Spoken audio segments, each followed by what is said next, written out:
O Império Romano é muito lembrado principalmente por suas poderosas legiões e sua cultura guerreira, mas você sabe o porquê isso ocorreu? Antes de iniciar, eu gostaria de agradecer por sua visualização e quero pedir que se inscreva se não for inscrito, considere se tornar membro, aqui ou na campanha do Apoie-se, e nos ajude diretamente. Outra opção é comprando qualquer produto da descrição, livros e camisetas sempre estão na descrição e no primeiro comentário. Com sua ajuda ficaremos cada vez mais fortes. Bora para o vídeo. Bom, a realidade é que a verdadeira razão pela qual os romanos eram imbatíveis é sempre esquecida. Como vocês devem imaginar, vou falar sobre os equipamentos, treinamentos, táticas e afins, mas o principal motivo que permitiu Roma ser tão poderosa foi a cultura romana. Como podemos ver, Roma era persistente além da razão. Eles simplesmente não desistiam. Se uma batalha fosse perdida, ou mesmo se 5 legiões fossem aniquiladas, isso não significava que Roma estava derrotada, seria apenas um pequeno revés no caminho para a vitória total e indiscutível. Os romanos simplesmente nunca aceitaram a derrota. Após a Batalha de Canas, Aníbal eliminou totalmente o maior exército que Roma já havia reunido. Roma estava aberta ao ataque, e Aníbal havia derrotado tudo o que Roma podia enviar contra ele. Qualquer nação racional se renderia ali mesmo, ou pelo menos tentaria negociar. Mas isso não aconteceria com Roma, eles apenas se prepararam para um cerco e começaram a reunir um novo exército. A rendição nunca foi sequer pensada. Houve momentos em que Roma perdeu batalhas, mas nunca custou a eles a guerra. Eles venceriam, mesmo que fosse por pura exaustão. Aníbal venceu todas as batalhas, exceto uma. Não importa o quão bem ele tenha se saído, Roma continuou lutando, e após décadas de conflito, Aníbal acabou sendo derrotado.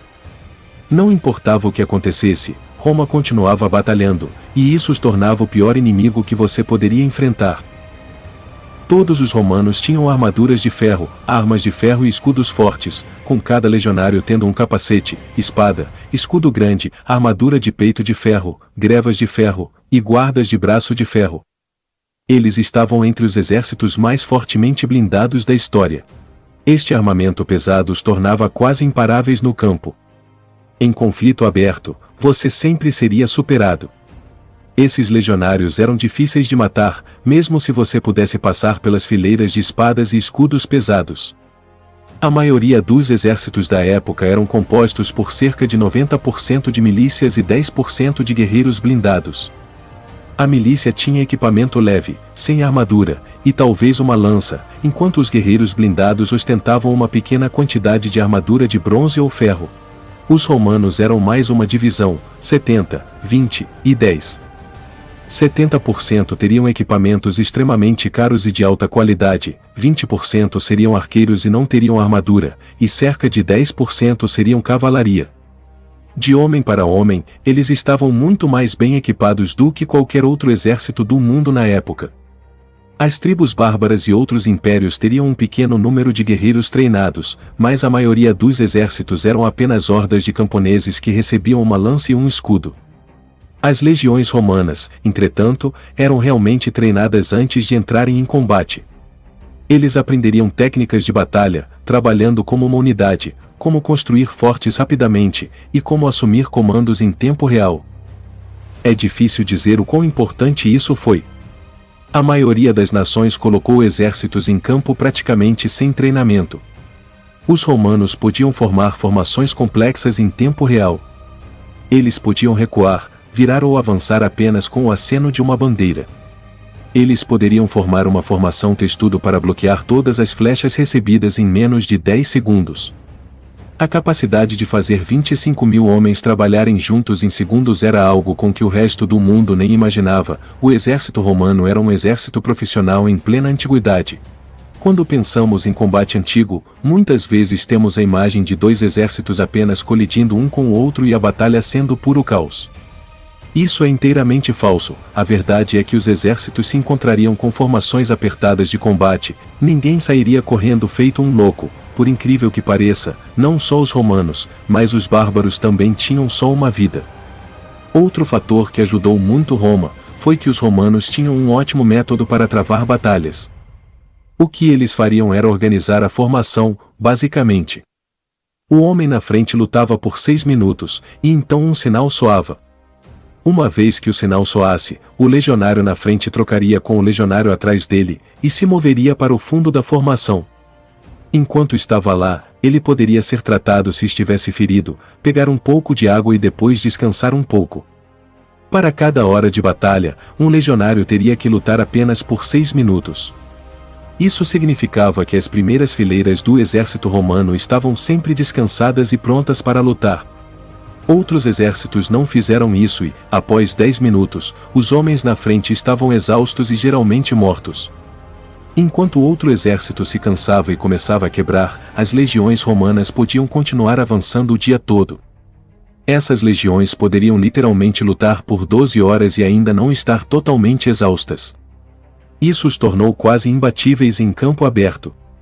Todos, de Boadicea aos Partos, aprenderiam esta dura lição. Outra coisa que ajudou os legionários foi a sua grande capacidade de construção. As legiões romanas podiam erguer um forte em 1 ou 2 horas, no máximo. Isso parece loucura para nós, mas era verdade. As legiões romanas viajariam com todos os seus equipamentos. Cada pequena unidade de homens tinha seu próprio animal de carga, barracas, madeira, comida, água e equipamentos. Todas as noites os romanos paravam, montavam um forte improvisado com muros, torres de vigia e portões, e depois descansavam na segurança de seu forte. Imagine tentar lutar contra um inimigo assim. Se você lhes desse 2 horas, no topo de uma colina de repente haveria um forte lá em cima. Tomar fortes é caro e difícil, e muitos exércitos foram derrotados pelos romanos por causa disso. Na Batalha de Alésia, César prendeu os gauleses dentro de uma grande cidade. Para impedi-los de romper, ele construiu quilômetros de muros ao redor da cidade e cercou totalmente os gauleses. No entanto, um exército de ajuda gaulesa estava se aproximando, então César construiu outro muro ao redor de sua primeira muralha. Isso era algo que nenhum outro exército poderia fazer. Existem inúmeros exemplos disso. Eles construíram pontes, torres maciças, rampas enormes e túneis subterrâneos. Eles podiam superar os engenheiros e eram uma equipe de construção móvel que carregava seus materiais com eles. Os romanos tinham uma poderosa infantaria pesada, e eles sabiam disso.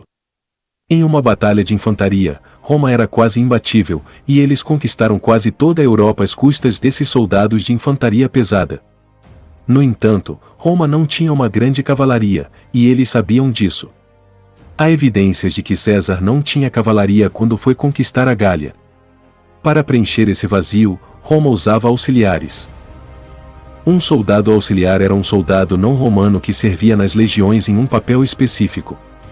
Por exemplo, César utilizou a cavalaria auxiliar gaulesa com grande efeito, pois os gauleses eram cavaleiros fantásticos. Quando Roma conquistava alguma nova tribo, eles geralmente davam um bom tratamento aos conquistados. Eles exigiriam homens para lutar nas legiões, e estavam ansiosos para encontrar bons cavaleiros, arqueiros ou outros tipos de infantaria. Roma continuaria a utilizar esses vários auxiliares com grande efeito. Cavalaria sármata, cavalaria númida, hoplitas espartanos, todos podiam ser encontrados nas legiões romanas, e isso preenchia quaisquer lacunas deixadas pela ênfase excessiva de Roma na infantaria pesada. Como eu disse, os romanos foram capazes de trazer tudo com eles. Eles tinham animais de carga e grandes trens de bagagem em cada legião, e isso lhes permitiu viajar profundamente no território inimigo.